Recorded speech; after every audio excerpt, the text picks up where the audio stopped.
We now move on to our panel discussion, which I will be chairing and facilitating. The topic of the day, actually, is about innovation in gin. And I think this is well timed after the previous session in terms of tasting a variety of different gins and watching the world of gin change and evolve. So our panel topic basically is, as you've seen, innovation in gin is good for the category and will take it to the next level, this is the discussion, or it is blurring the lines of what gin is for consumers. So that's essentially what we want to get into. Let me introduce the panel. You know what to say to them. Lewis Hayes, who's the director of Merchant House of the Gin Bar. Hello, Lewis. Welcome. If you want to say a little bit about yourselves as we get into the panel, but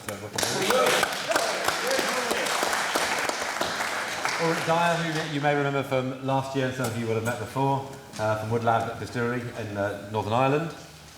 Stuart Gregor from Four Pillars, who's brought a... is that the Shiraz? Is that it? Yeah. With him. Finlay, let's go Finlay here. Finlay Nicol from Edinburgh Gin, and of course Tom Warner from Warner's Distillery. So, and I'm just a group. So really, I just wanted to start off actually because one of the big topics, it was interesting if you looked at the gin note there, is juniper. And the role that juniper plays in gin, and it was touched on by David in the previous session. But there are different gin notes that we saw. There were different levels of juniper.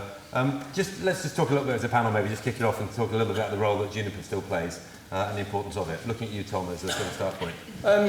Obviously, it's critical. It's the fundamental ingredient in gin, so it's got to be there. I think where it gets blurred when we talk about flavoured gins, and we're all crying out for definition of what that is at the moment. There's various bodies working on legitimising what that actually means, but for us, we always start with a gin. So when we create a flavoured gin, we distill a London dry gin as its base, and we use a London dry gin with either a post-distillation infusion or the addition of one of our farm-born flavours to create the flavoured gin. So it's not just pouring flavours into alcohol, which is what the big problem in the category is at the moment with a lot of the flavoured gin that's out there. There's not a lot of thought, heart or graft going into the product. It is actually, they're just capitalising on flavour trends and flavour spikes. So I think for us, juniper is obviously the most fundamental important ingredient in gin. It will always be there in ours, and we'll always start with the London Dry. That's right. Yeah, and we're actually exactly the same. I mean, even this, that's a bit of a category unique product, I suppose, which is bloody Shiraz gin, but it's always made with rare dry gin as its base. We've never done anything with SVR, just non-gin as a starting point. And there's juniper flavours even in something like that that's been soaked in a heap of Shiraz grapes. So we're aligned, unexpected, but and do you think the industry is clear enough? We're going to disagree soon, though. I hope. Otherwise, it's going to be boring as batshit for these people. We're just sitting here going, I agree with what he said. You can play the Aussie disagreement role. Absolutely, that's why I'm here.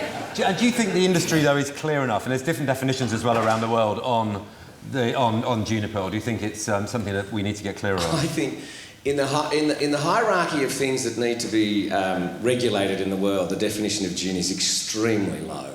I mean, for Christ's sake, there are genuinely important issues in this world, and what percentage of of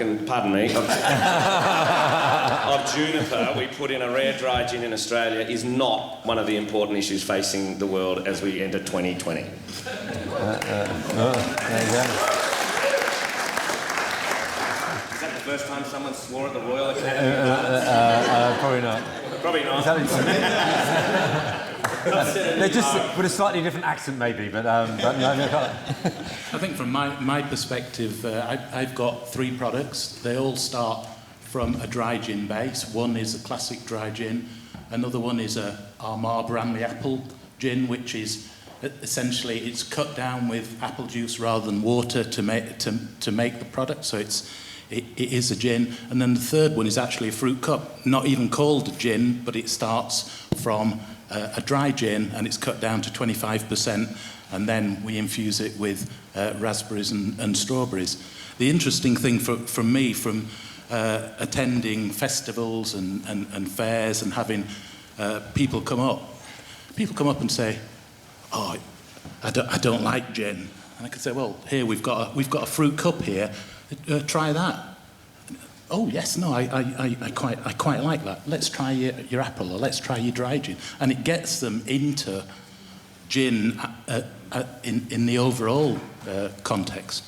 The other thing that we find is people come in and saying, "What is all this fuss about gin? Educate me." And by having a lovely span of products, it really engages people who previously their concept of gin has always been bad memories of starting at the dry gin end and not really getting it.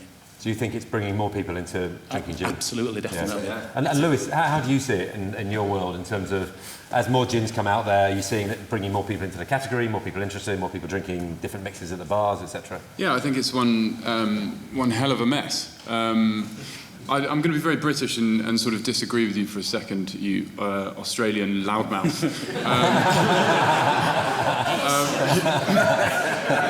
Come here for sport.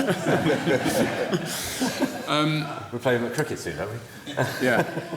No, I think if the people in this room don't take it seriously, then I don't know who is going to take it seriously. And I don't disagree with the points about juniper being the essential ingredient. And if anything, I want to sort of raise that up as a more important point, and I think we could just gloss over it.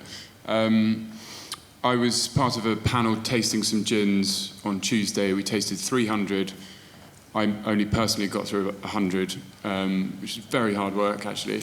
And only a third of them tasted of gin as I thought I knew gin to taste, as in juniper forward. And I'm sure that people can bat this back at me and say, you know, there's classifications within gin, and you know, you've got London Dry as a category, and then there's, you know, other categories out there. But there is an awful lot of, I think that's why we're having this debate, isn't it? That there's an awful lot of blurring of the lines, which, from my perspective, I'm not selling a gin. I run a cocktail bar in the city, Merchant House, and we sell a whole range of different products. And so for me, it's much more customer-facing. Thereafter, they're talking about flavours. So on the one hand, I'd love to say, oh yes, we've got this. There was mentioned before about a lemon, from David, I think, about a lemon verbena item. And you could say, yes, if you like that, then we can recommend this. And they don't talk about the juniper element of the flavour of it. But there's an awful lot of product. I could waffle on and on, so I'll try and sum this up. But yeah, for me, so you'd like to see more. You'd like to see greater clarity, would you, Lewis? I don't think variation is innovation. That's kind of what I summed up in my head before sitting down here. I don't think it's innovative to bring out a pink gin. You know, that was done years ago by Edgerton's and by plenty of people. Did everyone follow suit suddenly? That was possibly innovative back then, but I think the Dr. Brock patent still is possibly that's innovation, or that's discussing how things can progress as a category. I think bringing out a diverse range of products is inevitable, but it's more about capitalising upon what you've already got and commercialising your product than it is about innovating the category. Yeah, that's good. That's an interesting definition of what innovation is as well. Because you could argue, right, if you went back 100 years ago, there were lots of fruit-flavoured gins out there. Finley, what about yourself? Because your brand has expanded, you've moved into liqueur successfully. Yeah, so we kind of straddle the whole thing a bit.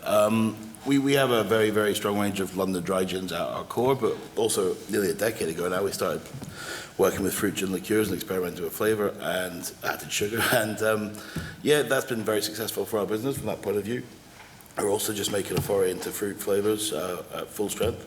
But yeah, I think our liqueurs especially acted as a real gateway for people that wanted to be part of the category and wanted to be enjoying gin as it kind of exploded but weren't ready to be there yet. And it brings drinkers into the category, and it triggers growth, and it's positive all around, really, from my point of view. But I think it's important at the same time to have a very strong understanding and basis within London Dry Gin at your core, which we do as well. And do you see people drinking, in terms of gin liqueurs, on different occasions versus... so the people are finding an occasion for... Yeah, I mean, they all have their own place. I think the kind of person that drinks a gin liqueur may drink a lovely London Dry later on, but might start off with a little bit of rhubarb and ginger in a glass of prosecco or something. You know, it's an occasion. Do you think that there are some people drinking gin liqueurs thinking they're gins, though? They seem to be put on the same list. I think almost undoubtedly, yeah. I think that there is a blurring of the idea of what is what, and there's misleading labelling, and admittedly we were guilty of that right at the start. We since adapted it and made sure we're sorry, that's all right. But we've been very, very clear on it since. We're very openly a fruit gin liqueur, you know what I mean? Yeah, I think, what was the question again?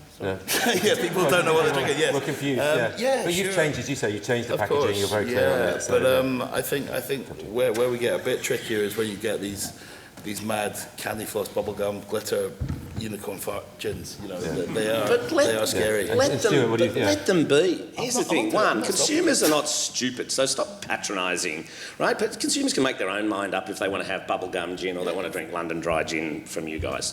Two, this navel-gazing is hilarious. I mean, do you think the brewers are doing this? I mean, should all beer taste like Pilsner because Pilsner's original beer? You know, can we not have fruit beers and sour beers and mad over-alcoholic beers and barley wines and all that sort of stuff? I mean, of course you can. But it all fits in the category of beer. It may not necessarily be to your taste, but you can be smart enough to... What about wine? Oh, my God, natural wine. It's not real wine. You know, it's made from weird grape varieties. And you know, if anyone thinks that this isn't great for gin, has not seen any recent report that has said that in Australia alone, 33% increase in gin sales last year.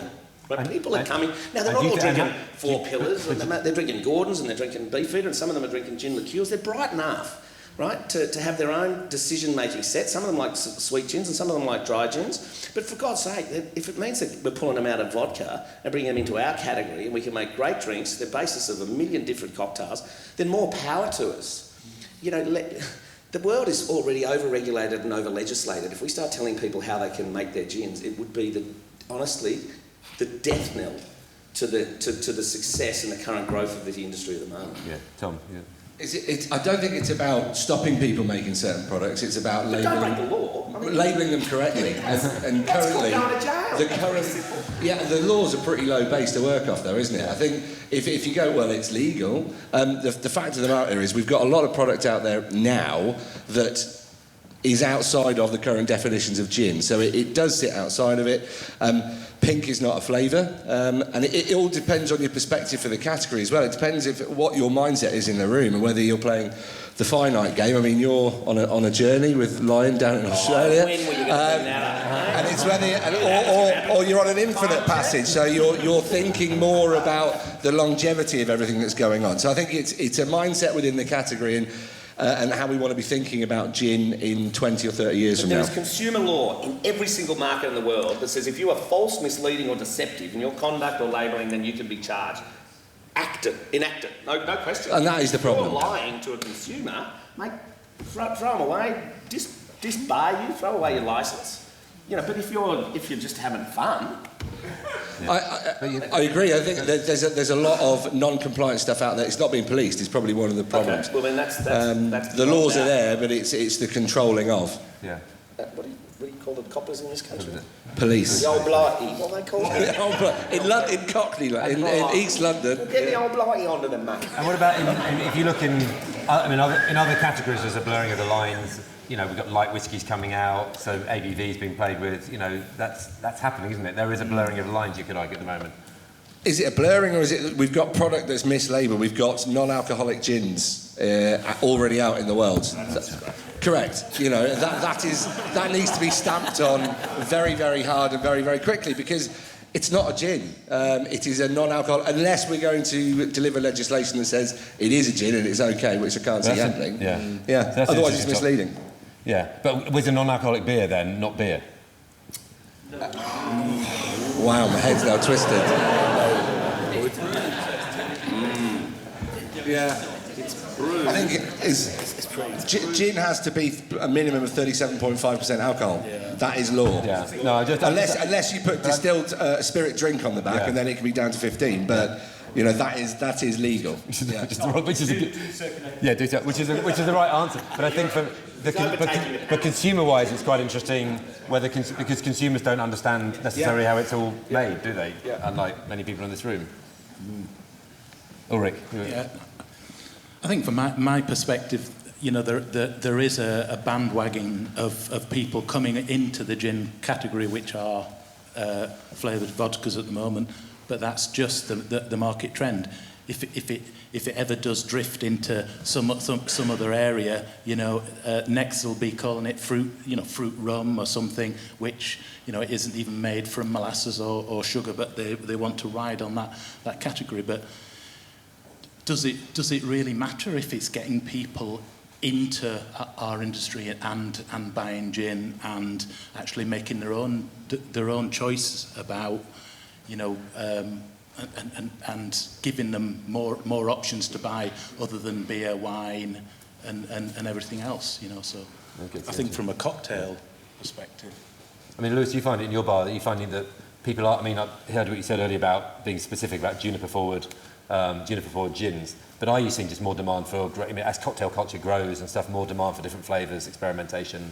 Yeah, I think we all are. I mean, I've got two microphones here. I don't know why. This is good. Just I can only use one mouth at any one time. Within the cocktail bars, as you would imagine, there's a huge diversity of flavour on the back bar, and it's become more and more demanding for someone in my position to maintain a good spread, an up-to-date spread, and an interesting, relevant representation of what's going on in the gin world. Because you guys are so busy, it makes it very hard to keep on top of it. Furthermore, it then complicates what my team would then have to learn. And I feel that although what Stu said is totally valid, and I absolutely agree on that perspective of, you know, the more diversity out there, like with the beer examples, yeah, I'm totally up for that. But the concern I have from a bar operator perspective is the amount of knowledge out there. All these huge range of products. I mean, maybe I don't know where the gin sales are going in the future, but maybe they'll become less in the future, or if it just keeps on growing. I don't know how bartenders are supposed to keep up with these thousands of possible lines that they could have, and inevitably it means the knowledge behind the bar can be really low on a lot of bars. We certainly struggle to keep up with really high knowledge, and then the reason I'm saying this is because then that translates into the guest or the consumer not necessarily getting the product that would necessarily be perfect or right for them. It's a minefield to navigate through that, which I see as a problem. And although it's not part of the debate, I see tonic as another major part of that problem, because of all these huge ranges of tonics that you then have to try and pair all of these things as well. So as you, in terms of your bar and what you run and look after, are you just going to get more specific in terms of what you carry, in terms of you just leading the way and making it simpler for people? Well, I think when Nate at the back and I owned the bar, and my perspective hasn't changed on it, but our stance on what we would choose to get in is it basically had to hit a quality mark. We never wanted the biggest range of gin in the world. It wasn't about that. The current range sits at about 300. And it would be very easy to go out there and triple that and more. And for us, what it's about is having really interesting, noteworthy pieces, a good spread of variation, trying to keep on top of interesting pieces that are coming out. But also, we will try and remain quite true to what we think is gin. So there aren't many gins, if any, on our back bar that don't have a real strong juniper note in them, because I feel quite passionate about that. Yeah, it's great. So a question for all of you, we've got a few more minutes left, but sort of the next 2 to 5 years in gin, where do we see the category going? Because there's been phenomenal change in the last 2 to 3 years, and prior to that. So maybe start, Tom, with you, just some thoughts about where you'd see the category going and where you'd like it to go. Obviously, we want it to go in a responsible direction, and I think we're probably I mean, I'm going to say all this later, but we're probably on the verge of a small amount of shakeout within the category. I think we'll probably see more brands continue to come in because hope springs eternal. But I think the reality is, shit's getting real out there at the moment. It's becoming harder, and I think all the low-hanging fruit is pretty much gone. The guys that have, and you've all seen it on social media, this is my gin collection where people have got 50 or 100 bottles of gin at home, and unless they are very severe alcoholics, that's about a decade's worth of boozing they've got in front of them. And for them to think that they're going to continue replenishing at the rate that they've bought now isn't going to happen. So I think it's going to become harder. I think some of the guys that aren't hitting the volume figures they want now are now going to struggle. And I think some of the bigger guys are getting smarter with the products they're releasing, which is dumbing down is the wrong word, but it's making it harder for the graft gins that are out there that are, you know, firing their heart and chest at the consumer every day to actually get a toehold. So I think we'll see a shakeout. I think it'll slim the category down, but then it's survival of the fittest, isn't it? Towards the end of that. Yeah, Finlay, why don't we just give you? I think there's a lot of things going to happen in gin in the next 5 years. I think low ABV is going to become a big consideration. Whether that is gin or not, I think it's going to be a thing. It's not gin, but you know, it is going to be a thing. I think gin will continue to diversify as a category as well. I mean, we can talk all day about nice high-end account cocktail bars where you have a 10, 12 pound Negroni, but that's not the majority of the market. You know, it's really the consumer as a whole wants variety on their 50-bottle gin collection, and it will continue to be that way. I think RTDs, we've seen a lot of growth in RTDs, and I think there's going to be a lot of that happening, and I think flavour's not going away. I think it would be fairly naive to think that that is going to be something that disappears over the next 5 years, because it's not. All of our research says that anyway. I think that's here to stay for at least the next 5 years. Yeah. Just a little one on RTDs. Do you think there's any RTDs are at different strengths at the moment, different places? There any? That's all good, fine. Doesn't matter whether it's a 4%, 7%, 8%. No, I mean, again, you get diversity across your range. You can attract different consumers. I mean, you know, 5, 6, 7% probably about standard, but a nice gin and tonic in a can's a good thing, in my opinion. You know. Yeah, that's it. Good for a train. Yeah. Well, I think we should all consider ourselves to be incredibly lucky to be, you know, living right now. I know when we started up our distillery, which was 6 years ago, we could never have imagined that gin would be having this calibre of growth right now. Like, we went into it because we wanted to make gin, we wanted to have fun, we wanted to be in this leading Australian craft business, and the fact that it's growing at the level it is now, I mean, I thank our lucky stars. Yeah. I would not want to be a start-up distillery today with no genuine reason for being, and I think there are too many, and frankly, this is the home of gin brands with no reason to be. This city right here. There are just too many Me Too, no purpose gin brands in this market, and they will be shaken out. Darwin, who probably sat in this room, will sort the wheat from the chaff, and the strong will survive and thrive. And I think I agree with you. You know, the guys who are going to come at us are the big guys. You know, they're smart enough and they're resourced enough, and they have the distribution channels that are strong enough to make it increasingly hard for small guys just to get presence in Lewis's back bar, or to get presence on a shelf. You know, I was as recently as yesterday talking to, you know, it was either Waitrose or Harvey Nicks are reducing their gin space by half. Yeah, interesting. And, you know, you're trying to get in with a new flavoured gin, and they're saying, but all flavoured gins are in growth, so they're not going to take one out and replace it with another one. How can we prove that ours is going to be in faster growth than others? So I think we should be very thankful that we're in a market right now, whether it's Australia, in the UK, or even the US to some degree, where growth is sustained and probably sustainable over the next 5 to 10 years. It probably not at the rate it is now, but you know, it's a proper phenom at the moment. And I think if we keep our integrity, I mean, I'm with you. I mean, you can take the piss and be as funny as you like, but if people are doing things that are actually either illegal or immoral or in fact just not decent, then I hope they get found out. And the great power of our social media machines that sit in every one of our hands is it's pretty easy to pick out the fakes, and it's pretty easy to pick out the people who are bullshitting. And as long as you keep your integrity, and that comes down to the people who are actually involved in business. If you keep your integrity right, I think you can really grow in this business. And more than anything else, you can have a ripping good time. It's, you know, I feel like I'm about to break out in Hamilton, but it's a great time to be alive. Well, it's in New York City. You can sing it here, you know. Ulrich, cheers, Stuart. Yeah, I would agree with it. Have a drink. I would like to see the authenticity cull happen.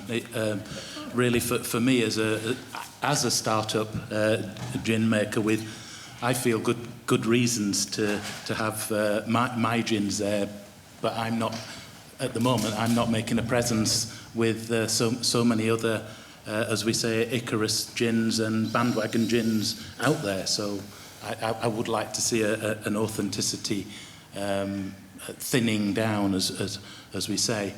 The other area, naturally, I would say this, is that there is so much scope for more innovation in gin in a wider category. An example I would give you is my fruit cup, which is a juniper forward, but 25% fruit cup. It still has juniper as the major ingredient in there. So again, it's an avenue that, you know, we can start to think we can explore. You still have the flavour, but lower in alcohol. So there's compelling reasons for, you know, for customers to be looking at that, but it still perpetuates, you know, juniper as the major ingredient, which is, you know, why we have the Gin Guild and what we're celebrating. It isn't just 37.5% and above that we should be celebrating in terms of that. Great. Lewis, we'll give you the final word, and then just for the audience, if you've got any questions or thoughts you'd like to put to the panel, then we'll be wrapping up, then feel free. I feel like the one thing we didn't really talk on is a point that the legend Jamie Baxter said to me a couple of years ago, very whimsically as he would, said something along the lines of, it's not hard to make gin, it's hard to sell gin. And I think that's kind of the fundament, and he didn't mean it in a patronising way to all you gin distillers. It was more about, you know, we've made the gin, great, but that's the easy part. Now we've actually got to get out there and sell it. I think that's the fundamental root of what this debate is actually about. And I hope that people, even though there's an inevitability, I think, to what the rest of the panel are saying about a bit of a cull as time moves forward, I hope that people are still brave or stupid enough to start new products and that are passionate and that actually continue, because it would sadden me if just because the people that know how to sell win out over the people that can make really good products, because I'm sure that we would love to see those still come to the forefront of what's going on. And I reckon one other thing, Lewis, that we haven't even touched on is wait till the Japanese get serious about gin. Yes. Yeah. Like, they are toe in the water at the moment and killing it. Yeah. Give them 5 to 10 years. There you go. Crickets, mate. Yeah. Well, we're a global gin guild. Yeah. Any questions from the audience for the panel? That's one. So in response to our Australian provocateur, so beer has done very well over the last, 5,000 years, mainly because it has vocabulary. And that vocabulary has changed. I mean, IPA has changed beyond all recognition, from Green King right the way through to what we see from Brewdog and the Americans. And that's been its biggest strength. And that's something that, as a researcher and an educator, I'm a London gin distiller who moved to Scotland and is now working at Heriot-Watt University educating people. And I see that education and vocabulary are one of the biggest kind of weapons we have, and things like the gin note are a step in that right direction. We're moving forward. There does need to be some regulation, and like beer, we can build that vocabulary, and then we can have the innovation and give it a place to live. So that would be my kind of 2 pence. I think it's a really good point about vocabulary. Yeah. Like and you're right with beer. You know, a sour. We didn't. 10 years ago, no one was talking about a sour. IPAs in my part of the world were not really a thing, even 5-10 years ago. So I think you're right. It's a really succinct piece of shorthand for consumers to be able to say, right, I like IPAs. That's what I'm going to have. I like fruit sours. And so maybe we need to think, as an industry, we need to be a bit cleverer, more cleverer about that. Smarter. Anyone else? I'm just interested in terms of the categorisation. If it's not a gin and it's a vodka, it has a bad connotation. So we released a hot vodka last year, which had a lot of complexity, was distilled. It wasn't the things that people experience as flavoured vodkas. Does it mean, if you don't put juniper, that you've got to call it a vodka, or can it be something else? Is that Be distilled spirit. Yeah. It can be whatever you want. You can make up a name. You know, Botanical spirit. Yeah, botanical spirit, botanical vodka. Yeah. But I mean, using the word- like You can't call it a gin if there's no juniper. That's, yeah. And it's Obviously, as we all simple know. as that. That it can then be anything else. It doesn't have to be vodka. But you could call Well, it, as Tom said, you could call it botanical. Yeah, I would use the word botanical because that's giving it, you know, the provenance of what you're using. I think consumers connect with that word, they understand it slightly. So, I made hop vodka once. I nearly called it hopka, but I decided against it. but it's education as well, isn't it? It takes time. Brilliant. One more. There we go. Yeah.